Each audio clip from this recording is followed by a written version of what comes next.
Hey guys, അപ്പോൾ ഇന്ന് ഞാൻ നിങ്ങൾക്ക് വേണ്ടി കൊണ്ടുവന്നിരിക്കുന്ന മൂവി 2016 ഒരു ചൈനീസ് മിസ്റ്ററി ത്രില്ലർ മൂവിയായിട്ട് പുറത്തിറങ്ങിയ ചെറി റിട്ടേൺസ് എന്ന് പറഞ്ഞിട്ട് വളരെ ഇൻട്രസ്റ്റിംഗ് ആയിട്ടുള്ള അത് എന്താണ് ഈ ഒരു മൂവിയിൽ സംഭവിക്കുന്നത് എന്ന് നമുക്ക് പെട്ടെന്ന് തന്നെ മനസ്സിലാക്കാൻ പറ്റാത്ത രീതിയിൽ കഥ പറഞ്ഞു പോകുന്ന ഒരു മൂവിയാണ് നമ്മൾ ഇന്ന് എക്സ്പ്ലെയിൻ ചെയ്യാൻ പോകുന്നത്.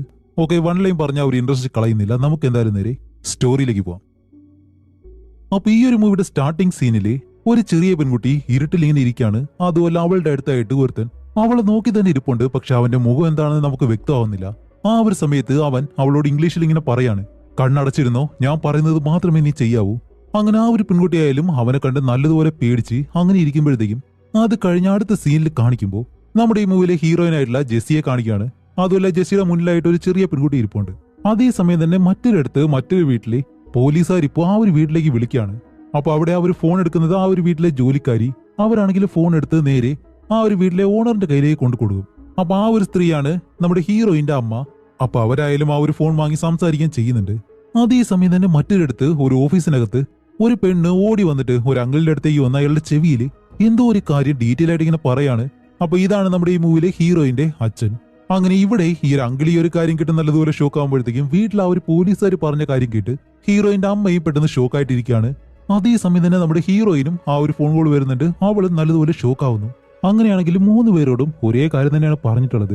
അത് കഴിഞ്ഞ് കാണിക്കുമ്പോഴത്തേക്ക് ഒരു ന്യൂസ് ആണ്. ഈ US ലോസ് ഏഞ്ചലസ് എന്ന് പറഞ്ഞിട്ടൊരു നാടുണ്ടല്ലോ, അവിടെ ഏതോ ഒരു വീട്ടില് പോലീസുകാർ ഷൂട്ട് ഔട്ട് നടത്തിയിട്ടുണ്ട്. ആ ഒരു ഷൂട്ട് ഔട്ടില് 3 കുറ്റവാളികളെ ഷൂട്ട് ചെയ്ത് കൊല്ലുകയും ചെയ്തു. അതുമല്ല അവർ ചെയ്ത ആ ഒരു തെറ്റെന്താണെന്ന് വെച്ചാല് ഈ കുട്ടികളെല്ലാം തട്ടിക്കൊണ്ടുപോകുമല്ലോ, ആ ഒരു തെറ്റാണ് അവർ ചെയ്തിട്ടുള്ളത്. അതുമല്ല പോലീസുകാരാണെങ്കിലോ ആ ഒരു വീട്ടിലുള്ള എല്ലാ കാര്യങ്ങളും നല്ലതുപോലെ ഇങ്ങനെ പരിശോധിക്കുന്നുണ്ട്, വീഡിയോസ് എല്ലാം എടുക്കുന്നുണ്ട്. അതേസമയം ഇവിടെ ചൈനയില് ഒരു ഇൻസ്പെക്ടർ നമ്മുടെ ഹീറോയിന്റെ ഫാമിലിയോട് സംസാരിക്കുകയാണ്. വേറെ ഒന്നുമല്ല, 12 വർഷങ്ങൾക്ക് മുന്നേ ഈ ഒരു കുടുംബം ലോസ് ഏഞ്ചലസിൽ പോയിട്ടുണ്ട്. അവിടെ പോയിട്ട് തിരിച്ചു വരുമ്പോഴത്തേക്കും നമ്മുടെ ഹീറോയിന്റെ സഹോദരിയെ അവിടെ വെച്ച് മിസ്സായി. അതാരോ തട്ടിക്കൊണ്ട് പോയതാണ്. ഏകദേശം ഒരു 2 വർഷം അവരവിടെ നല്ലതുപോലെ അന്വേഷിച്ചു, പോലീസിൽ കേസെല്ലാം കൊടുത്തിട്ട്. പക്ഷെ കിട്ടാതെ വന്നപ്പോഴത്തേക്കും വേറെ വഴിയില്ലാതെ അവർ നേരെ തിരിച്ച് ചൈനയിലേക്ക് തന്നെ വരുമായിരുന്നു. ഓക്കെ, ഇപ്പൊ ഞാൻ പറഞ്ഞ കാര്യങ്ങളെല്ലാം കറക്റ്റ് ആണോ എന്ന് ഈ ഒരു ഫാമിലിയോട് ചോദിക്കുമ്പോഴത്തേക്കും ആ ഒരു അങ്കിൾ പറയും, അതെ കറക്റ്റ് തന്നെയാണ്.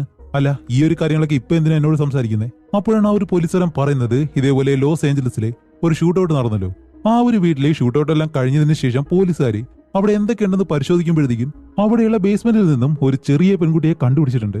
അങ്ങനെ ആ ഒരു പെൺകുട്ടിയുടെ DNA എടുത്ത് പരിശോധിക്കുമ്പോൾ 12 വർഷങ്ങൾക്ക് മുന്നേ കാണാതായിട്ടുള്ള നിങ്ങളുടെ ആ ഒരു മകളുണ്ടല്ലോ, അവളുടെ DNA ആയിട്ട് നല്ലതുപോലെ മാച്ച് ആവുന്നുണ്ട് എന്നിങ്ങനെ പറയുമ്പോഴത്തേക്കും ഈ ഒരു ഫാമിലി നല്ലതുപോലെ ഷോക്ക് ആവുകയാണ്.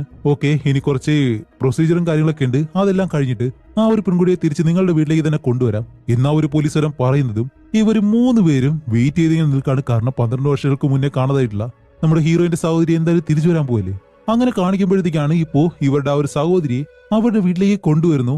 അങ്ങനെ ഇവരെല്ലാവരും അടുത്തേക്ക് ചെന്നിട്ട് അവളോട് സംസാരിക്കാൻ ശ്രമിക്കുമ്പോൾ അവൾ അധികം അങ്ങനെയൊന്നും മിണ്ടുന്നില്ല. ഓക്കെ, എന്തായാലും ആ ഒരു പെണ്ണെ നമുക്ക് ലിയ എന്ന് വിളിക്കാം. അതുമല്ല ഇപ്പോഴല്ലേ പുതുതായിട്ട് വീട്ടിലേക്ക് വന്നത്, അതിന്റെ ഒരു ഷോക്കിലായിരിക്കും. അതുകൊണ്ട് കുറച്ച് കഴിഞ്ഞ് അവളോട് നമുക്ക് സംസാരിക്കാന്നുള്ള രീതിയിൽ ഇവരായാലും അവൾക്ക് കുറച്ച് സമയം കൊടുക്കാണ്. അതേസമയം ആ ഒരു ഇൻസ്പെക്ടർ വന്നിട്ട് ഹീറോയിനോട് പറയും, ഇതേപോലെ നിന്റെ സഹോദരി 12 വർഷമായിട്ട് അവളെ തട്ടിക്കൊണ്ട് പോയവരുടെ കൂടെയാണ് താമസിച്ചിട്ടുള്ളത്. അതുകൊണ്ട് എനിക്ക് അവളെ കുറച്ച് ചോദ്യം ചെയ്യണമെന്ന് പറയുമ്പോൾ, ഇല്ല കുറച്ച് ദിവസം കഴിയട്ടെ, അവൾക്ക് കുറച്ച് ടൈം കൊടുക്ക്, ഇപ്പോഴല്ലേ വന്നേ എന്നിങ്ങനെ പറയുമ്പോഴത്തേക്കും ആ ഒരു ഇൻസ്പെക്ടർ ആയാലും അതിന് സമ്മതിക്കുകയും ചെയ്യുന്നു. അതേസമയം 12 വർഷങ്ങൾക്ക് മുന്നേ എന്താണ് സംഭവിച്ചെന്നുള്ള ആ ഒരു ഫ്ലാഷ് ബാക്ക് ഇപ്പോൾ കാണിക്കുകയാണ്. നമ്മുടെ ഹീറോയിന്റെ സഹോദരി, അവരുടെ അമ്മ, ഇവർ 3 പേരും വീടിന് വെളിയിൽ ആ ഒരു ഗാർഡനിലിരുന്ന് ഓരോ കാര്യങ്ങൾ ചെയ്തുകൊണ്ടിരിക്കുമ്പോഴത്തേക്കാണ് ഹീറോയിന്റെ അമ്മയ്ക്ക് മാത്രം അവളുടെ സഹോദരിയോട് കുറച്ച് സ്നേഹം കൂടുതലാണ്. അത് നമ്മുടെ ഹീറോയിന് അത്ര ഇഷ്ടമല്ല. ഇത് മിക്ക വീട്ടിലും ഉണ്ടാവുന്ന ഒരു കാര്യം തന്നെയാണ്. ഒരാളോട് മാത്രം മാതാപിതാക്കൾ സ്നേഹം കാണിക്കുമ്പോഴത്തേക്കും മറ്റൊരാൾക്ക് അതങ്ങനെ ഇഷ്ടപ്പെടാതെ വരുന്നത്. അങ്ങനെ ഇവർ സംസാരിച്ചിരിക്കുന്ന ആ ഒരു സമയത്താണ് ഈ ഒരു വീട്ടിലെ ജോലിക്കാരൻ പെട്ടെന്ന് വെളിയിലേക്ക് വന്നിട്ട്, മേഡം നിങ്ങളുടെ ഭർത്താവ് വിളിക്കുന്നുണ്ട് എന്ന് പറയുമ്പോൾ ഹീറോയിന്റെ അമ്മയാണെങ്കിൽ പെട്ടെന്ന് അകത്തേക്ക് കയറിയിട്ട് അവരുടെ ഭർത്താവിനോട് ഫോണിലേക്ക് സംസാരിക്കുന്നു. അപ്പൊ ആ ഒരു ജോലിക്കാരൻ അവിടെ നിന്ന് പോകുന്നുണ്ട്. അതേസമയം വെളിയിലുണ്ടായിരുന്ന നമ്മുടെ ഹീറോയിൻ പതിയെ അകത്തേക്ക് കയറി വരുന്നു. അപ്പോഴേ ഹീറോയിന്റെ അമ്മ പറയുന്നുണ്ട്, ഏയ് നിന്റെ സഹോദരി വെളിയിലിരിക്കല്ലേ, നിനക്ക് ഒട്ടും ഉത്തരവാദിത്തമില്ലേ, അവിടെ ഇരുന്നാ പോരെന്നെല്ലാം പറഞ്ഞിട്ട് അവരുടെ അമ്മയായാലും വെളിയിലേക്ക് ഇറങ്ങി ഒന്ന് നോക്കുമ്പോൾ ആ സഹോദരി ഇരുന്ന ആ ഒരു ഭാഗം ഉണ്ടല്ലോ, അത് മൊത്തം നാശക്കുളമായിട്ട് കിടക്കുന്നു. അതുപോലെ അത് ലിയയെ അവിടെ കാണുന്നതുമില്ല. അങ്ങനെ ആ ഒരു ജോലിക്കാരനും ഹീറോയിന്റെ അമ്മയും നല്ലതുപോലെ ആ ഒരു റോഡ് മുഴുവനായിട്ടും ലിയയുടെ പേര് വിളിച്ച് അവിടെ എല്ലാം അന്വേഷിക്കുന്നുണ്ട്. പക്ഷെ എവിടെയും കാണുന്നില്ല. നമ്മുടെ ഹീറോയിൻ ആണെങ്കിലോ ഈ ഒരു കാര്യം കണ്ട് പുറകെ കരഞ്ഞുകൊണ്ടിങ്ങനെ വരുന്നു. അങ്ങനെ ആ ഒരു സംഭവം മുതൽ നമ്മുടെ ഹീറോയിൻ കാരണമാണ് തന്റെ സഹോദരി നഷ്ടപ്പെട്ടു പോയത് എന്നുള്ള ആ ഒരു ഗിൽറ്റി ഫീലിംഗ് ആണല്ലോ, അതിപ്പോഴും അവൾക്കുണ്ട്. അങ്ങനെ ആ ഒരു കാര്യങ്ങളെല്ലാം കാണിച്ചിട്ട് അത് കഴിഞ്ഞിപ്പോ ആ ഒരു ഇൻസ്പെക്ടർ ഹീറോയിനോട് കാര്യങ്ങളൊക്കെ ചോദിക്കുകയാണ്. അപ്പോഴാണ് ഹീറോയിൻ പറയുന്നത്, ഞങ്ങളുടെ വീട്ടിലുണ്ടായിരുന്ന ആ ഒരു ജോലിക്കാരനുണ്ടല്ലോ, ചൈനീസ് അല്ലാതെ ഇംഗ്ലീഷോ അങ്ങനെ വേറെ ഭാഷകളൊന്നും അറിയത്തില്ല. അതുമല്ല ഞങ്ങൾ എല്ലാവരും വീടിനകത്തുണ്ടായിരുന്ന ആ ഒരു സമയത്താണ് എന്റെ സഹോദരിയെ കാണാതായത്. ഞങ്ങൾ റോഡ് മുഴുവനായിട്ട് അന്വേഷിച്ചു, എവിടെയും കണ്ടുപിടിക്കാൻ കഴിഞ്ഞില്ല. അങ്ങനെ തിരിച്ച് വീട്ടിലേക്ക് വരുമ്പോൾ ലെറ്റർ ബോക്സിൽ ഒരു ലെറ്റർ ഉണ്ടായിരുന്നു. അതെടുത്ത് വായിക്കുമ്പോൾ നിങ്ങളുടെ മകളെ ഞാൻ തട്ടിക്കൊണ്ട് പോയിട്ടുണ്ട്, ഞാൻ ചോദിക്കുന്ന പണം നിങ്ങൾ എനിക്ക് തരണമെന്ന് പറഞ്ഞിട്ടാണ് ആ ഒരു കത്തിലുണ്ടായിരുന്നത്. അങ്ങനെ ഈ ഒരു കാര്യം അറിഞ്ഞതും എന്റെ അച്ഛൻ നേരെ പോലീസ് സ്റ്റേഷനിലേക്കാണ് പോയത്. പക്ഷെ അവരെങ്ങനെയോ ഈ ഒരു കാര്യം മനസ്സിലാക്കി രണ്ടാമതൊരു ലെറ്റർ അയച്ചിരുന്നു. അതിലെന്താണ് എഴുതിയെന്നറിയോ? നിന്റെ അച്ഛൻ അങ്ങനെ ചെയ്തുകൊണ്ട് നിന്റെ സഹോദരിയെ ഞങ്ങൾ കൊന്നു എന്ന് പറഞ്ഞിട്ടാണ് ആ ഒരു ലെറ്ററിൽ എഴുതിയിട്ടുള്ളത്. അങ്ങനെ ആ ഒരു വിഷമത്തിൽ 2 വർഷത്തിന് ശേഷം ഞങ്ങൾ എല്ലാവരും ഫാമിലി ആയിട്ട് നേരെ തിരിച്ച് ചൈനയിലേക്ക് തന്നെ വരുമായിരുന്നു.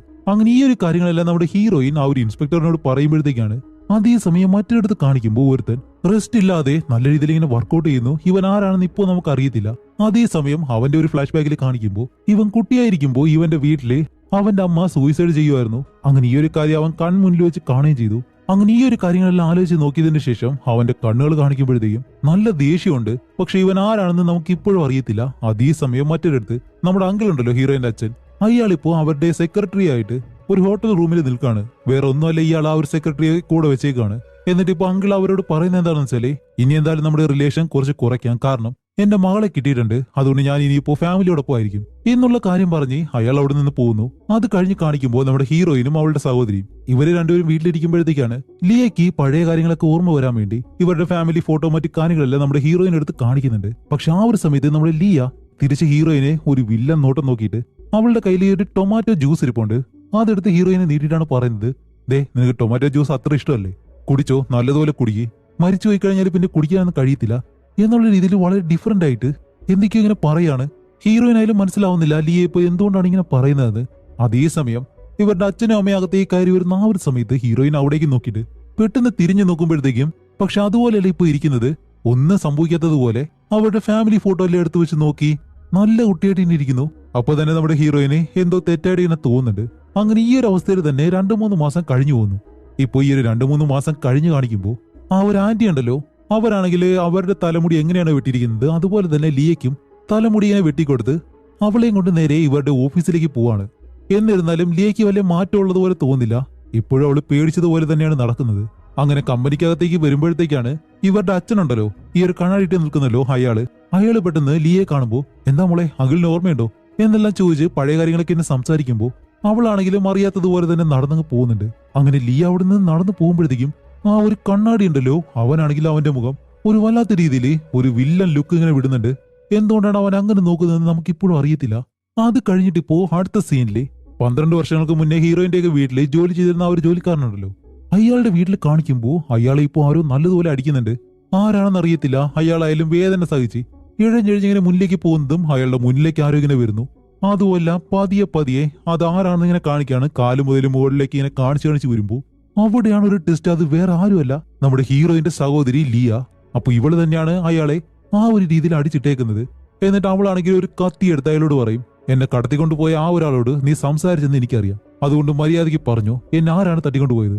പക്ഷെ അയാളാണെങ്കിലും എനിക്ക് അറിയത്തില്ല എന്നെല്ലാം പറഞ്ഞിട്ട് നല്ലതുപോലെ കരയുന്നുണ്ട്. അപ്പോഴേക്കും ലിയ ആ ഒരു കത്തി എടുത്ത് അയാളുടെ കാലിലേക്ക് 2-3 തവണ ഇങ്ങനെ കുത്തും. അതേസമയം വീടിന് വെളിയില് ഇപ്പോ നമ്മുടെ ഹീറോയിന്റെ വീട്ടിൽ ജോലി ചെയ്യുന്നൊരു സ്ത്രീ ഉണ്ടല്ലോ, അവരിപ്പോ വീടിന് വെളിയിൽ വന്ന് നിൽക്കാണ്. വേറെ ഒന്നുമല്ല, ഇവര് ഭാര്യ ഭർത്താക്കന്മാരാണ്. അങ്ങനെ അവരായാലും വീടിന് വെളിയിൽ വന്നിട്ട് ഒരുപാട് നേരം ഈ ഒരു ഡോർ തുറക്കാണ്ട് വിളിച്ചു നോക്കുന്നുണ്ട്. പക്ഷേ ആരും തുറക്കാത്തത് കൊണ്ട് അവര് ഡോറും തുറന്നകത്തേക്ക് കയറി വരികയാണ്. അങ്ങനെ പടിക്കെട്ട് വഴി മുകളിലേക്ക് കയറി വരുമ്പോഴത്തേക്കും ലീ എന്താ ചെയ്യുന്ന വെച്ചാല് ഒരു വലിയ തടിയെടുത്ത് അവരുടെ തലയിലേക്ക് ഒരു ഒറ്റയടി അടി കൊണ്ട് അവർ നേരെ താഴേക്കൊന്ന് വീഴുന്നതും ആ ഒരു തടിയും കൊണ്ട് അവരുടെ അടുത്തേക്ക് നടന്നു വരുമ്പോഴത്തേക്കാണ് മുകളിലുള്ള ആ ഒരു ജോലിക്കാരൻ പെട്ടെന്ന് വിളിച്ച് പറയുന്നത്, നിന്നെ തട്ടിക്കൊണ്ട് പോകാനായിട്ട് ആവശ്യപ്പെട്ടത് നിന്റെ അങ്കിള് തന്നെയാണ്. നിന്നെ തട്ടിക്കൊണ്ട് പോയതിനു ശേഷം ആ ഒരു വീട്ടിൽ എന്തൊക്കെയാണ് നടക്കുന്നത് ആ ഒരു കാര്യങ്ങൾ മാത്രമേ ഞാൻ അയാൾക്ക് പറഞ്ഞു കൊടുത്തിട്ടുള്ളൂ, അല്ലാതെ വേറെ ഒന്നും എനിക്ക് അറിയത്തില്ല എന്ന് അയാൾ ഇങ്ങനെ പറയുമ്പോൾ ഈ ഒരു കാര്യങ്ങളെല്ലാം വീടിനകത്ത് നടക്കുമ്പോഴത്തേക്കും വീടിന് വെളിയിൽ സ്റ്റാർട്ടിംഗ് സീനില് ഇവളുടെ മുന്നില് മുഖമൊന്നും അറിയാത്ത ഒരുത്തൻ ഇങ്ങനെ നിന്നിരുന്നല്ലോ, ആ ഒരുത്തൻ ഇപ്പോ വീടിന് വെളിയിൽ വന്ന് നിൽക്കാണ്. അതുമല്ല അവന്റെ മുഖവും നമുക്ക് ഇപ്പോഴാണ് കാണിച്ചു തരുന്നത്. അവൻ വേറെ ആരുമല്ല, നല്ല വാശിയോടെ വർക്കൗട്ട് ചെയ്തുകൊണ്ടിരുന്നല്ലോ അവനാണ്. അവൻ എന്തിനാണ് ഇവിടെ വന്ന് നിൽക്കുന്നത് നമുക്ക് ഇപ്പോഴും അറിയത്തില്ല. അങ്ങനെ അത് കഴിഞ്ഞ് അടുത്ത ദിവസം കാണിക്കുമ്പോഴത്തേക്കും ആ ഒരു ജോലിക്കാരനും ജോലിക്കാരിയും അവർ രണ്ടുപേരും അവരുടെ വീട്ടിൽ മരിച്ചു കിടക്കുന്ന അവസ്ഥയിലാണ് പോലീസ് കണ്ടുപിടിക്കുന്നത്. അങ്ങനെ ഈ ഒരു ഫോട്ടോസ് ഒക്കെ ഉണ്ടല്ലോ, അവര് മരിച്ചു കിടക്കുന്ന ആ ഒരു സ്ഥലത്ത് നിന്ന് എടുത്ത ഫോട്ടോസ്, അതെല്ലാം നമ്മുടെ ഇൻസ്പെക്ടർ ഇവരാരായിരിക്കും കൊന്നത് എന്നുള്ള രീതിയിൽ ആ ഒരു ഫോട്ടോസ് എല്ലാം ഇങ്ങനെ നോക്കാണ്. അതേ സമയം തന്നെ മറ്റൊരിടത്ത് കാണിക്കുമ്പോൾ ആ ഒരു കണ്ണാടി ഉണ്ടല്ലോ അവനെ കാണിക്കാണ്. അവനിപ്പോ വളരെ സീരിയസ് ആയിട്ട് എന്തോ ഒരു കാര്യം ഇങ്ങനെ ആലോചിക്കുന്നുണ്ട്. കാണിക്കുമ്പോഴത്തേക്കാണ് 12 വർഷങ്ങൾക്ക് മുന്നേ ലിയയെ തട്ടിക്കൊണ്ട് പോകുന്ന ആ ഒരു സമയത്ത് ഇവൻ ആരുടെ കൂടെ ഇരുന്ന് ഇങ്ങനെ സംസാരിക്കുന്നുണ്ട്. അതുമല്ല ആ ഒരു കണ്ണാടി ഇപ്പൊ പറയുന്നത് എന്താണെന്ന് വെച്ചാല് എന്റെ സഹോദരൻ നമ്മുടെ ഹീറോയിന്റെ ഒക്കെ അച്ഛനുണ്ടല്ലോ, അവൻ എനിക്ക് കമ്പനിയിൽ ഒട്ടും മര്യാദ തരുന്നില്ല. അതുമല്ല അവൻ എന്നെ ഇത്രയും കാലമായിട്ട് പറ്റിച്ചുകൊണ്ടിരിക്കുകയായിരുന്നു. കൂടാതെ നിന്റെ അമ്മയുടെ മരണത്തിന്റെ കാരണക്കാരനും അവനാണ്. അതുകൊണ്ട് നീ എന്താ ചെയ്യേണ്ടതെന്ന് വെച്ചാല് അവന്റെ മകളെ തട്ടിക്കൊണ്ടുപോയി കൊന്നുകളാ എന്നിങ്ങനെ പറയുമ്പോഴത്തേക്കും ആ ഒരുത്തനായാലും പറയും ഓക്കെ ശരി, അങ്ങനെയാണെങ്കിൽ ഞാൻ എന്തായാലും അവന്റെ മകളെ തട്ടിക്കൊണ്ടുപോയി കൊല്ലാം എന്നിങ്ങനെ പറയുമ്പോൾ ആ ഒരുത്തന്റെ മുഖം എന്താണെന്ന് കാണിക്കുന്നില്ല, പക്ഷേ അവന്റെ കഴുത്തിൽ ഒരു ടാറ്റു കാണിക്കുന്നുണ്ട്. അങ്ങനെ അത് കഴിഞ്ഞ് ഇപ്പൊ വീണ്ടും പ്രസന്റിൽ കാണിക്കുമ്പോഴത്തേക്കും നമ്മുടെ കണ്ണാടി, ഈ ഒരു കണ്ണാടി ആയാലും ഇപ്പൊ ഈ ഒരു രീതിയിൽ പേടിക്കാൻ കാരണം വേറെ ഒന്നുമല്ല, ലിയ മരിച്ചെന്നാണല്ലോ ഇത്രയും നാൾ ഇവർ വിശ്വസിച്ചിരുന്നത്. പക്ഷെ ഇപ്പൊ അവള് ജീവനോടെ വന്നു. അതുമല്ല അവളെ കൊല്ലാൻ ഏൽപ്പിച്ചത് താനാണെന്ന് അവള് കണ്ടുപിടിച്ചു കഴിഞ്ഞാല് അതോടെ എല്ലാം കഴിഞ്ഞു. അതുകൊണ്ട് തന്നെ ലിയയെ കൊല്ലാൻ വേണ്ടി വേറൊരുത്തനെ ഇപ്പോ കൊട്ടേഷൻ കൊടുക്കാണ്. അങ്ങനെ അത് കഴിഞ്ഞിപ്പോ ലിയയെ കാണിക്കുമ്പോ ലിയയും അവളുടെ അമ്മയും ഏതോ ഒരു റെസ്റ്റോറന്റിൽ പോയേക്കാണ്. ആ ഒരു സമയത്ത് ലിയ ആണെങ്കിലോ ഇപ്പൊ ടോയ്ലറ്റിലേക്ക് പോയേക്കുന്നു. ആ ഒരു സമയത്ത് ഇതിനകത്ത് മറ്റൊരു റൂമിൽ ആരോ ഒരാൾ നിൽപ്പുണ്ട്. അയാളുടെ ഷൂ മാത്രമേ കാണിക്കുന്നുള്ളൂ. അതുമല്ല തന്റെ അടുത്തായിട്ട് ആരും ഉണ്ടെന്നുള്ള കാര്യം ലിയയ്ക്ക് മനസ്സിലായി. അവൾ നല്ലതുപോലെ പേടിക്കുന്നുണ്ട്, പക്ഷേ റിയാക്ട് ഒന്നും ചെയ്യുന്നില്ല. അതുമല്ല ആ ഒരു റൂമിൽ നിന്നും ഒരു ഫോൺ നേരെ താഴേക്കൊന്ന് വീഴുമ്പോഴത്തേക്കും അവൾ ആ ഒരു ഫോൺ മാത്രം എടുത്തു വെച്ച് അത് കഴിഞ്ഞ് തിരിച്ച് അവളുടെ അമ്മയുടെ അടുത്തേക്ക് തന്നെ വരികയാണ്. ഇതിനകത്ത് നടന്ന ഒരു കാര്യം പോലും അവൾ ഇതുവരെ അവളുടെ അമ്മയോട് പറഞ്ഞിട്ടില്ല. എന്തോ ഇതെല്ലാം അവൾക്ക് അറിയാവുന്നതുപോലെ ആ ഒരു രീതിയിലാണ് അവളിപ്പോ പെരുമാറുന്നത്. അതേസമയം നമ്മുടെ ലിയെ ഫോളോ ചെയ്യുന്ന അവർ തന്നെ ഇപ്പൊ കാണിക്കുകയാണ്. അത് വേറെ ആരുമല്ല, നേരത്തെ വർക്കൗട്ടൊക്കെ ചെയ്തിട്ട് ആ ഒരു വീടിന് വെളിയിലായാലും നിന്നല്ലോ ഒരുത്തൻ, അവൻ തന്നെയാണ്. അവൻ എന്തായാലും നമുക്ക് സാമന്ത് വിളിക്കാം. അതുമല്ല ആ ഒരു കണ്ണാടിക്കാരൻ 12 വർഷങ്ങൾക്ക് മുന്നേ ലിയെ തട്ടിക്കൊണ്ടുപോയിട്ട് കൊല്ലാൻ പറഞ്ഞത് ഇവനോടാണോ ഇല്ലയോ എന്ന് നമുക്ക് ഇപ്പോഴും അറിയത്തില്ല. അങ്ങനെ അതേസമയം ഇവിടെ നമ്മുടെ ഇൻസ്പെക്ടറിനെ കാണിക്കുമ്പോഴത്തേക്കും ആ ഒരു ജോലിക്കാരന്റെ മരണമായിട്ട് ബന്ധപ്പെട്ടുള്ള കാര്യങ്ങളൊക്കെ അന്വേഷിക്കുമ്പോൾ അയാളെ പറ്റി കൂടുതൽ കാര്യങ്ങൾ ഇവർക്ക് കിട്ടുകയാണ്. അവിടെയാണ് മറ്റൊരു കാര്യം ഇവർക്ക് മനസ്സിലാവുന്നത്. 12 വർഷങ്ങൾക്ക് മുന്നേ ആ ഒരു ജോലിക്കാരൻ ഒരു അക്കൗണ്ട് ക്രിയേറ്റ് ചെയ്തു. അതിലാണെങ്കിലോ ആ ഒരു കണ്ണാടിയില്ലേ, അവന്റെ അക്കൗണ്ടിൽ നിന്നും ഒരുപാട് പണവും വന്നിട്ടുണ്ട്. അതുമല്ല അന്ന് ആ ഒരു കണ്ണാടി ഏത് അക്കൗണ്ടിൽ നിന്നാണോ ഇയാൾക്ക് ക്യാഷ് അയച്ചത്, ഇപ്പൊ സെയിം അക്കൗണ്ടിൽ നിന്നും മറ്റൊരു അക്യൂസ്റ്റിനെ കുറെ പണം പോയിട്ടുണ്ട്. അങ്ങനെ ഈ ഒരു കാര്യം നമ്മുടെ ഇൻസ്പെക്ടർ മനസ്സിലാക്കുമ്പോഴത്തേക്കും ഇപ്പൊ എന്തായാലും ഈ ഒരു ഫാമിലിക്ക് എന്തെങ്കിലും പ്രശ്നം വരുമോ എന്നുള്ള രീതിയിൽ അവരിപ്പോ ചിന്തിക്കുകയാണ്. അതേസമയം തന്നെ ഇവിടെ ലിയയും അവളുടെ അമ്മയെ കാണിക്കുമ്പോൾ ഇവര് രണ്ടുപേരും ഇപ്പൊ ഒരു മാളിനകത്ത് നിൽക്കാണ്. അങ്ങനെ നടന്നു പോകുന്ന സമയത്താണ് നമ്മുടെ കണ്ണാടി ലിയയെ കൊല്ലാനായിട്ട് ഒരുത്തനെ ഏൽപ്പിച്ചിരുന്നല്ലോ. അവനാണെങ്കിൽ ഒരു ഗ്രൂപ്പ് ഫോട്ടോയില് നമ്മുടെ ലിയയുടെ മുഖം മാത്രം മാർക്ക് ചെയ്തിട്ടുണ്ട്.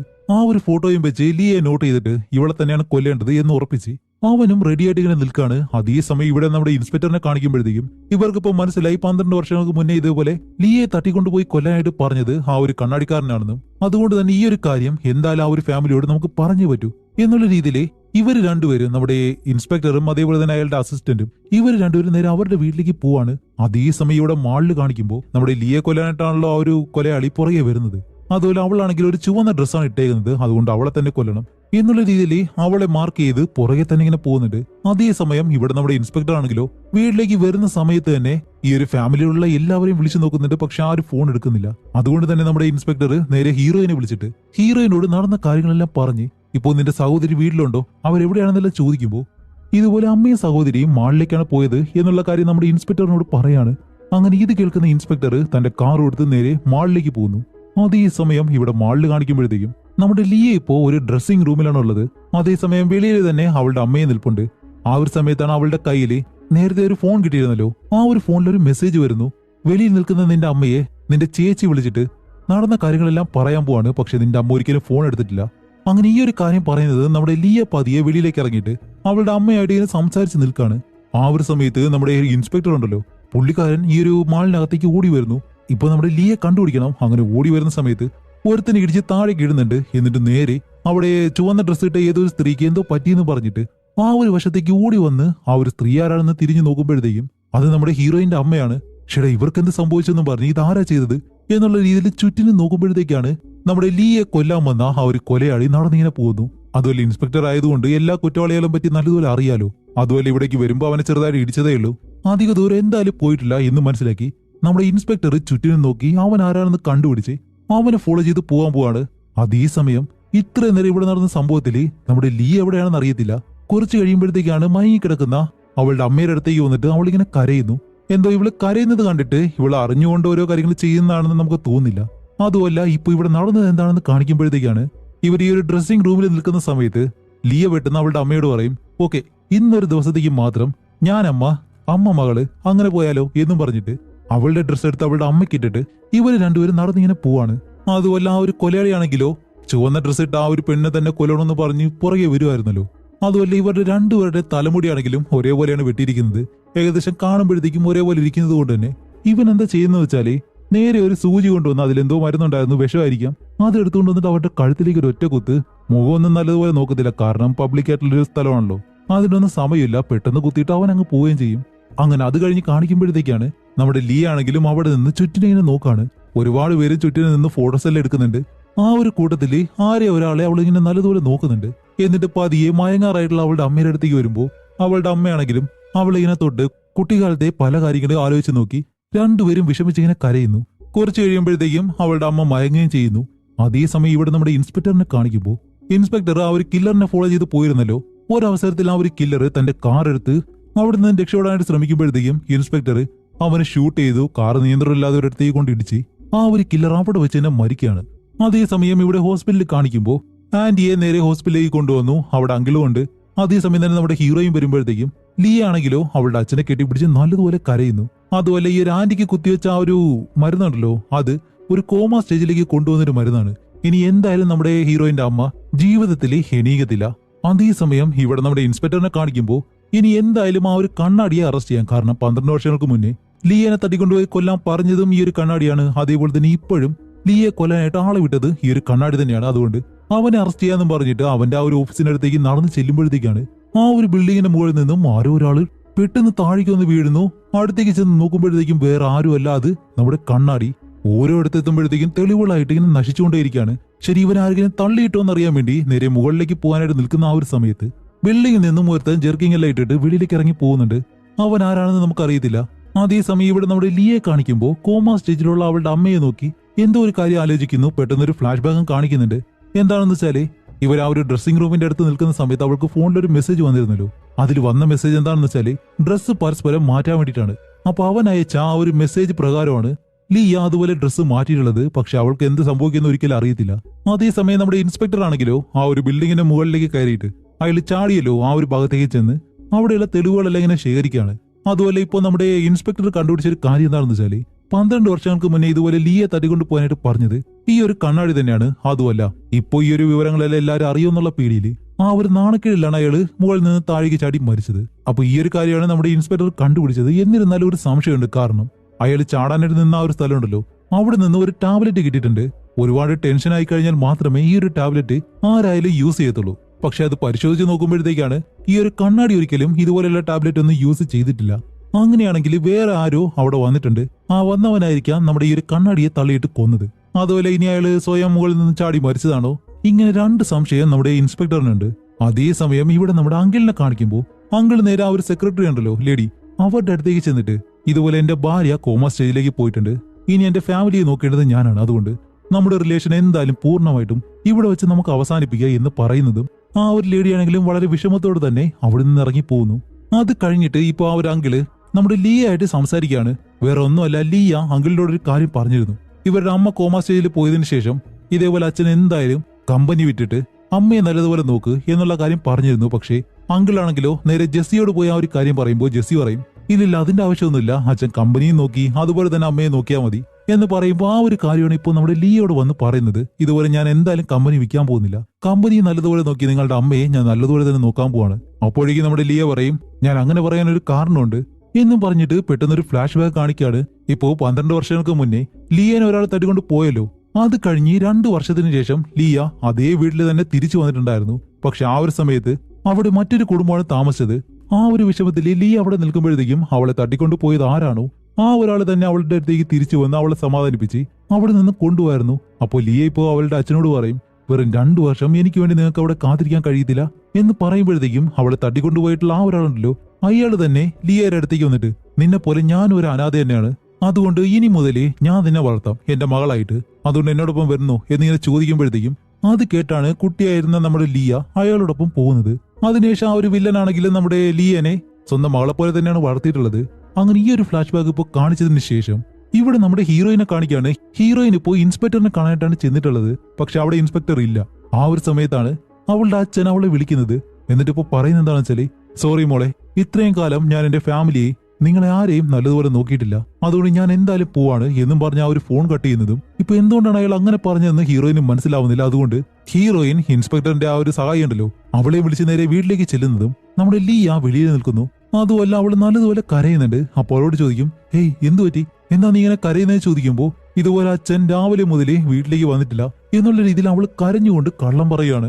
അതേസമയം മറ്റൊരിടത്ത് ഈ ഒരു അങ്കിളിനെ കാണിക്കുമ്പോഴത്തേക്കും ഒരു കാറിനകത്ത് ഈ ഒരു അങ്കിളിനെയും അതേപോലെ തന്നെ കൂടെയുള്ള ആ ഒരു സെക്രട്ടറി ഉണ്ടല്ലോ, ആ ഒരു ലേഡി, അവരെയും കാറിനകത്ത് മയങ്ങുന്ന രീതിയിൽ വെച്ചിട്ട് സാം എന്ന് പറഞ്ഞ ആ ഒരുത്തൻ ഇപ്പൊ അങ്കിളിന്റെ അടുത്തേക്ക് വന്നിട്ടാണ് പറയുന്നത്, ഇപ്പൊ നിനക്ക് മനസ്സിലായോ ഒരു ഫാമിലിയെ വിട്ടിട്ട് പോയാൽ എന്തൊക്കെ സംഭവിക്കുമെന്ന്? അതുപോലെ തന്നെയാണ് എന്റെ അമ്മ മരിച്ചപ്പോൾ എനിക്ക് സംഭവിച്ചത് എന്നും പറഞ്ഞിട്ട് ആ ഒരു സെക്രട്ടറി ഉണ്ടല്ലോ അവരുടെ ഷൂവില് ആ ഒരു മൂർച്ചയുള്ള ഭാഗമുണ്ട്, അതെടുത്തു വെച്ച് അങ്കിളുടെ കഴുത്തിലേക്ക് കുത്തി കുത്തി കുത്തി ആ ഒരു അങ്കിളിനെ അവിടെ വെച്ചങ്ങ് കൊല്ലുകയാണ്. അങ്ങനെ വില്ലൻ ഈ ഒരു കാര്യം ചെയ്ത് തീർക്കുന്നതും ഇവിടെയാണ് മറ്റൊരു ഫ്ലാഷ് ബാക്ക് കാണിക്കുന്നത്.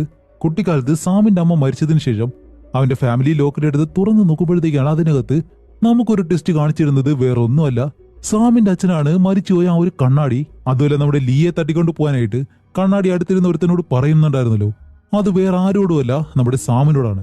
നിന്റെ അമ്മ മരിക്കാൻ കാരണവും അയാളാണ്, അതുകൊണ്ട് അവന്റെ ഫാമിലിയെ നീ ഇല്ലാതാക്കണം എന്നുള്ള രീതിയിൽ ലീയെ തട്ടിക്കൊണ്ടുപോയിട്ട് കൊല്ലാനാണ് ആ ഒരു കണ്ണാടി പറയുന്നത്. പക്ഷേ സാം ആണെങ്കിലോ ലീയെ തട്ടിക്കൊണ്ടുപോയി കൊല്ലത്തൊന്നുമില്ല, അവളെ കൂടെ വെച്ച് വളർത്തും. അത് കഴിഞ്ഞ് അവളെ വെച്ച് തന്നെ ഈ ഒരു ഫാമിലിയെ പതിയെ പതിയെ അവ ഇല്ലാതാക്കുകയാണ്, കാരണം അവനുള്ള ആ ഒരു പ്രതികാരം തീർക്കാൻ വേണ്ടി. അങ്ങനെ ആ ഒരു ഫ്ലാഷ് ബാക്ക് കഴിയുമ്പോഴത്തേക്കും ഹീറോയിന്റെ അച്ഛനും ആ ഒരു സെക്രട്ടറിയും കാറിനകത്ത് വെച്ച് തന്നെ മരിക്കുകയും ചെയ്യുന്നു.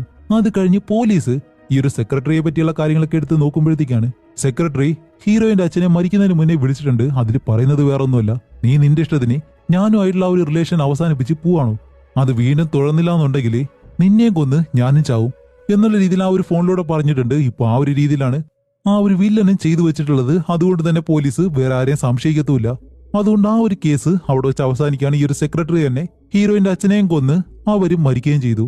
അതേസമയം നമ്മുടെ ഇൻസ്പെക്ടറിനെ കാണിക്കുമ്പോഴത്തേക്കും കുറച്ചു നാളായിട്ട് ഇപ്പോൾ ഇൻസ്പെക്ടറിനെ കാണുന്നില്ലല്ലോ. ഇൻസ്പെക്ടർ എവിടെയാണെന്ന് വെച്ചാല് ലോസ് ഏഞ്ചലസിലെ ആ ഒരു ഷൂട്ടൗട്ട് നടന്നൊരു വീട്, അവിടെ പോയിരിക്കുകയാണ് തെളിവുകളൊക്കെ ശേഖരിക്കാൻ വേണ്ടി. അങ്ങനെ അവിടെ ചെന്നിട്ട് ഓരോ കാര്യങ്ങൾ പരിശോധിച്ച് നോക്കുമ്പോഴത്തേക്കാണ് അവിടെ നിന്നും മറ്റൊരു കാര്യം ഇൻസ്പെക്ടറിന് കിട്ടുന്നത്. ആ ഒരു ഷൂട്ടൗട്ടിൽ 3 പേരാണല്ലോ മരിച്ചുപോയത്, പക്ഷേ അവിടെ 4ാമതായിട്ട് മറ്റൊരുത്തനുണ്ടായിരുന്നു.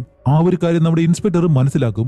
അതുമല്ല ഇവിടെ ചൈനയിൽ കാണിക്കുമ്പോഴത്തേക്കും ഹീറോയിന്റെ അച്ഛൻ മരിക്കുന്നതിന് മുന്നേ അയാളുടെ പേരിലുള്ള എല്ലാ സ്വത്തുക്കളും നമ്മുടെ ലിയയുടെ പേരിൽ എഴുതി വെച്ചിട്ടുണ്ടായിരുന്നു. ഇനിയിപ്പോ അയാൾ എഴുതിയതാണോ ഇവരായിട്ട് എഴുതി വാങ്ങിയതാണോ അത് നമുക്കറിയത്തില്ല. അതേസമയം നമ്മുടെ ലിയെ കാണിക്കുമ്പോൾ ലിയ ഇപ്പോൾ ഒരിടത്ത് ഇങ്ങനെ കരയാണ്. ആ ഒരു സമയത്ത് നമ്മുടെ വില്ലനാണെങ്കിലും നേരെ അവളുടെ അടുത്തേക്ക് വന്നിട്ട്, ഹേയ് എങ്ങനെയുണ്ട്, നമ്മൾ പ്ലാൻ ചെയ്തതുപോലെ തന്നെ എല്ലാം നടക്കുന്നുണ്ടല്ലോ, പണം എപ്പോ വരും എന്ന് ചോദിക്കുമ്പോൾ 2 ദിവസം കൂടി കഴിഞ്ഞാൽ വരുമെന്ന് പറയും. അവിടെയാണ് നമുക്ക് മറ്റൊരു ഫ്ലാഷ് ബാക്ക് ഇങ്ങനെ കാണിച്ചു തരുന്നത്. നമ്മുടെ കണ്ണാടി ലിയെ കൊല്ലാൻ വേണ്ടിയിട്ട് ഒരു കില്ലറിനെ ഏൽപ്പിച്ചിരുന്നല്ലോ, ആ ഒരു സ്ഥലത്ത് നമ്മുടെ വില്ലനായിട്ടുള്ള സാമു ഉണ്ടായിരുന്നു. ഇവര് പറയുന്ന എല്ലാ കാര്യങ്ങളും കേട്ടിട്ട് ഇപ്പോ ലിയേനെ കൊന്നു കഴിഞ്ഞാല് സാമിന്റെ പ്ലാൻ ഒന്നും നടക്കത്തില്ല, അതുകൊണ്ടാണ് അവളെ കൊല്ലുന്ന രീതിയിൽ നമ്മുടെ കണ്ണാടിയെ സാമ് ആ ഒരു ബിൽഡിങ്ങിന് മുകളിൽ നിന്ന് താഴേക്ക് തള്ളിയിട്ട് കൊന്നത്. വേറെ ആരുമല്ല, തന്റെ സ്വന്തം അച്ഛനെ തന്നെയാണ് താഴേക്ക് തള്ളിയിട്ട് കൊല്ലുന്നത്. അതുമല്ല ഈ ഒരു സെക്രട്ടറി ഫോണിലൂടെ സംസാരിക്കുന്ന ആ ഒരു കാര്യം അത് ചെയ്തതും ആ ഒരു സെക്രട്ടറിയെ കൊണ്ട് ഭീഷണിപ്പെടുത്തി അവരെ കൊണ്ട് ആ ഒരു കാര്യം ചെയ്യിക്കുമായിരുന്നു. അത് ചെയ്തത് നമ്മുടെ സാം തന്നെയാണ്. അതേപോലെ തന്നെ ആ ഒരു ജോലിക്കാരനും ജോലിക്കാരിയും അവരെ രണ്ടുപേരെയും കൊന്നതും ഈ ഒരു സാം തന്നെയാണ്, ഒരിക്കലും നമ്മുടെ ലിയ അല്ല.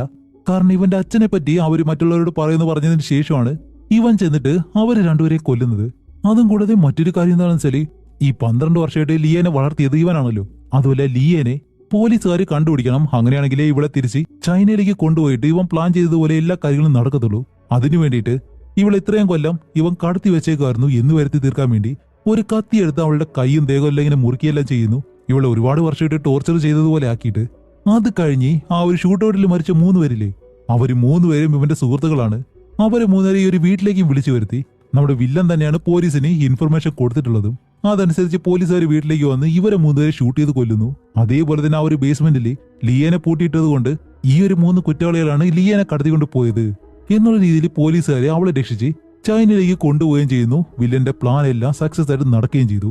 അങ്ങനെ ഇത്രയും ഫ്ലാഷ് ബാക്ക് കാണിച്ചതിന് ശേഷം ഇപ്പോൾ നമ്മുടെ വില്ലൻ പറയും, ഓക്കെ ഇനി നിന്റെ ഫാമിലിയിൽ അവസാനമായിട്ടുള്ളത് നിന്റെ ചേച്ചി മാത്രമാണ്, അവളെ കൂടി കൊന്നു കഴിഞ്ഞാൽ എല്ലാം ഓക്കെ ആവുമെന്ന് പറയുമ്പോൾ ലിയ പറയും, ഇല്ല വേണ്ട, അവളെ എന്തായാലും ഒന്നും ചെയ്യണ്ട, നമുക്ക് എന്തായാലും പണം കിട്ടിയല്ലോ അത് മതി എന്ന് പറയുമ്പോഴത്തേക്ക് നമ്മുടെ വില്ലൻ പറയും, എന്ത് എന്നോട് തന്നെ എതിർത്ത് സംസാരിക്കുന്നു, ഇത്രയും കാലം നിന്നെ വളർത്തിയത് ഞാനാണ് എന്നിങ്ങനെ ദേഷ്യപ്പെട്ട് സംസാരിക്കുമ്പോഴത്തേക്കും അവൾ അതിന് സമ്മതിക്കുകയും ചെയ്യാണ്.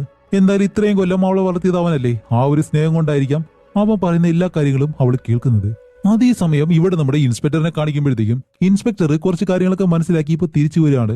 അവിടെ 3 പേരല്ല 4 പേരുണ്ടായിരുന്നു. അതുമല്ല, എന്തായാലും അത് ഇവരുടെ വീട്ടിലെ ആ ഒരു ജോലിക്കാരനായിരിക്കത്തില്ല. കാരണം ഒരു സീനിൽ നമ്മുടെ ഹീറോയിൻ തന്നെ പറയുന്നുണ്ട് ആ ഒരു ജോലിക്കാരന് ഇംഗ്ലീഷ് അറിയത്തില്ല എന്ന്. പക്ഷേ ലോസ് ഏഞ്ചലസിൽ മരിച്ച ആ ഒരു 3 പേര് ഇംഗ്ലീഷ് സംസാരിക്കുന്നവരാണ്. അങ്ങനെയാണെങ്കിൽ ആ 4ാമത്തെ ഒരുത്തനും ഇംഗ്ലീഷ് എന്തായാലും നല്ലതുപോലെ തന്നെ അറിയാം. അതുകൊണ്ട് തന്നെ എന്തായാലും ഹീറോയിനോട് പോയി ഒരു കാര്യങ്ങളെല്ലാം സംസാരിക്കാന്ന് പറഞ്ഞ് നമ്മുടെ ഇൻസ്പെക്ടർ ആയാലും വീട്ടിലേക്ക് വരുന്ന സമയത്താണ് ഇവിടെ വീട്ടിൽ കാണിക്കുമ്പോൾ നമ്മുടെ ഹീറോയിനെ ആ ഒരു വില്ലൻ പിടിച്ചു വെച്ചിട്ട് ലിയയുടെ കയ്യിൽ ഒരു കത്തി എടുത്ത് അവളോട് പറയും, നിന്റെ ചേച്ചിയെ നീ തന്നെ കൊല്ലാനായിട്ട്. പക്ഷെ നമ്മുടെ ലിയ ആണെങ്കിലോ ആ ഒരു കത്തി കയ്യിൽ പിടിച്ച് കുറച്ചു നേരം ഇങ്ങനെ ആലോചിച്ചിട്ട് പെട്ടെന്ന് തിരിഞ്ഞ ആ ഒരു കത്തി കൊണ്ട് വില്ലനെ തന്നെ ഇങ്ങനെ കുത്തുകയാണ്. പക്ഷെ അവനാണെങ്കിൽ പെട്ടെന്ന് ആ ഒരു കത്തി പിടിച്ചിട്ട്, നിന്നെ വളർത്തിയ എന്നെ തന്നെ നീ കൊല്ലാൻ ശ്രമിക്കുകയാണല്ലേ എന്നും പറഞ്ഞ് അവൻ പെട്ടെന്ന് ആ ഒരു കത്തിയെടുത്ത് ലിയയുടെ കഴുത്തങ്ങ് മുറിക്കും. അവളാണെങ്കിലും രക്തം ഒരുപാട് പോയിട്ട് മരിക്കാറായിട്ടുള്ള ആ ഒരു അവസ്ഥയിൽ അങ്ങനെ താഴെ വീണ് കിടക്കുന്ന ലിയയുടെ അടുത്തേക്ക് അവൻ വന്നിട്ട് അവളോട് ഇങ്ങനെ സംസാരിക്കുകയാണ്. ആ ഒരു സമയത്ത് പെട്ടെന്ന് അവൻ രക്തം ഛർദ്ദിക്കാൻ തുടങ്ങുന്നു. എന്താണെന്ന് കാണിക്കുമ്പോഴത്തേക്കാണ് അവിടെയാണ് മറ്റൊരു ട്വിസ്റ്റ്. നമ്മുടെ ലിയ ഉണ്ടല്ലോ, ഈ ഒരു വീട്ടിലേക്ക് അവളുടെ സഹോദരിയെ കൊല്ലാനായിട്ട് വരുന്നതിന് മുന്നേ തന്നെ അവന് റെഗുലർ ആയിട്ട് കഴിക്കുന്ന ഒരു ടാബ്ലറ്റ് ഉണ്ട്. ആ ഒരു ബിൽഡിങ്ങിന്റെ മുകളിൽ നിന്ന് നമ്മുടെ ഇൻസ്പെക്ടറിന് കിട്ടിയല്ലോ, ആ ഒരു ടാബ്ലറ്റിനുള്ളിൽ നമ്മുടെ ലിയ ഒരു വിഷം നിറച്ചിരുന്നു. അതാണ് അവൻ കഴിച്ചത്. അതുകൊണ്ട് തന്നെ അവൻ ഇപ്പോ രക്തം ഛർദ്ദിച്ച് മരിക്കാറായിട്ട് ഇങ്ങനെ കിടക്കാണ്. ആ ഒരു സമയത്ത് പുറകിൽ നിന്ന് നമ്മുടെ ഹീറോയിൻ ഒരു കത്തിയെടുത്തു വന്ന് വില്ലനെ കുത്താനായിട്ട് വരുമ്പോഴത്തേക്കും അവൻ പെട്ടെന്ന് അത് കൈ കൊണ്ടങ്ങ് തടയും. അങ്ങനെ കയ്യിലൂടെ ആ ഒരു കത്തി കയറി ഇറങ്ങി. ആ ഒരു സമയത്ത് നമ്മുടെ ഹീറോയിൻ ഇപ്പോ ആ കത്തിയും കളഞ്ഞ് നേരെ വെളിയിലേക്ക് ഇറങ്ങി ഓടാണ്. അതേ സമയം കില്ലറാണെങ്കിലോ അവൻ ഇപ്പോഴും മരിച്ചിട്ടില്ല. അവൻ ആ ഒരു കത്തിയും വലിച്ചൂരി ഹീറോയിനെ കൊല്ലാനായിട്ട് വരുന്നു. അങ്ങനെ അവളുടെ പുറകെ ഫോളോ ചെയ്തു വന്ന് ഒരിടത്ത് വെച്ച് അവളെ കണ്ടുപിടിച്ചിട്ട് അവളെ കൊല്ലാന്ന് പറഞ്ഞിങ്ങനെ നിൽക്കുന്നതും പെട്ടെന്ന് നമ്മുടെ ഇൻസ്പെക്ടർ ഈ ഒരു സ്ഥലത്തേക്ക് കാർ കൊണ്ടുവന്ന് ഇടിച്ചു കയറ്റി നമ്മുടെ വില്ലനെ ഇടിച്ചങ്ങ് തെറിപ്പിക്കുകയാണ്. അതുപോലെ ഇടിച്ച ആ ഒരു ഇടിയിൽ നമ്മുടെ വില്ലൻ തെറിച്ച് അടുത്തുള്ള ചുമരിലേക്ക് വന്ന് ഇടിച്ച് താഴേക്ക് വന്ന് വീഴാണ്. നമ്മുടെ ഇൻസ്പെക്ടർ ആയാലും പെട്ടെന്ന് കാറിൽ നിന്നിറങ്ങി ഹീറോയിനെ രക്ഷിക്കുന്നു. എന്നിട്ട് നോക്കുമ്പോഴത്തേക്കും നമ്മുടെ വില്ലൻ അവിടെ വെച്ച് തന്നെ മരിച്ചു. അതുമല്ല, അവന്റെ കഴുത്തിലൊരു ലോക്കറ്റ് കിടപ്പുണ്ട്. അതിലുള്ള ആ ഒരു ഫോട്ടോ എടുത്ത് നോക്കുമ്പോൾ ആ ലോക്കറ്റിനുള്ളിൽ തന്നെ നമ്മുടെ ലിയയുടെ ഫോട്ടോയുണ്ട്. വേറെ ഒന്നുമല്ല, ഇവൻ അത്രയും സ്നേഹത്തോടെ തന്നെയാണ് ലിയനെയും വളർത്തിയിട്ടുള്ളത്. അങ്ങനെ അത് കഴിഞ്ഞ് ഹീറോയിൻ ഇപ്പോ അകത്തേക്ക് അവളുടെ സഹോദരിയുടെ അടുത്തേക്ക് ചെന്ന് നോക്കുമ്പോഴത്തേക്കും ലിയയുടെ കഴുത്ത് മുറിഞ്ഞത് കൊണ്ട് അവളും അവിടെ വെച്ച് മരിച്ചു. അങ്ങനെ അത് നോക്കി വിഷമിച്ചിങ്ങനെ ഇരിക്കുമ്പോഴത്തേക്കാണ് ഹീറോയിൻ ഒരു കാര്യം ആലോചിക്കുന്നത്. അന്ന് 12 വർഷങ്ങൾക്ക് മുന്നേ ഹീറോയിൻ തന്റെ സഹോദരിയുടെ ആ ഒരു വെറുപ്പ് കാണിച്ച് ഉള്ളിലേക്ക് പോയത് കൊണ്ടാണല്ലോ അവളെ തട്ടിക്കൊണ്ട് പോയതും ഇത്രയും കാര്യങ്ങൾ നടന്നതും. അന്ന് അങ്ങനെ ഒരിക്കലും ചെയ്യാതെ അവളെ സ്നേഹിച്ച് അടുത്ത് തന്നെ ഇരുന്നിരുന്നെങ്കിൽ ഒരിക്കലും ഈ ഒരു കാര്യങ്ങളൊന്നും സംഭവിക്കില്ലായിരുന്നു എന്നുള്ള രീതിയിൽ അവൾ സ്വയം ആലോചിച്ച് ഇപ്പോഴുള്ള ആ ഒരു സഹോദരി വന്നിരുന്ന് അവളെ നോക്കി ഇങ്ങനെ ചിരിക്കുന്നതായിട്ട് കാണിച്ചുകൊണ്ട് ഈ ഒരു മൂവിയും ഇവിടെ വെച്ച് അവസാനിക്കുകയാണ്. ഇപ്പൊ എങ്ങനെയുണ്ടായിരുന്നു? ഇൻട്രസ്റ്റിംഗ് ആയിട്ടുള്ള ഒരു മൂവിയായിട്ട് നിങ്ങൾക്ക് തോന്നിയിട്ടുണ്ടെങ്കിൽ നിങ്ങളുടെ അഭിപ്രായങ്ങൾ എന്തായാലും തീർച്ചയായിട്ടും കമന്റ് ചെയ്യുക. അപ്പോൾ ഇതുപോലെ ഇൻട്രസ്റ്റിംഗ് ആയിട്ടുള്ള മറ്റൊരു മൂവിയായിട്ട് ഉടനെ തന്നെ വരാം. അതുവരെയും ബൈ.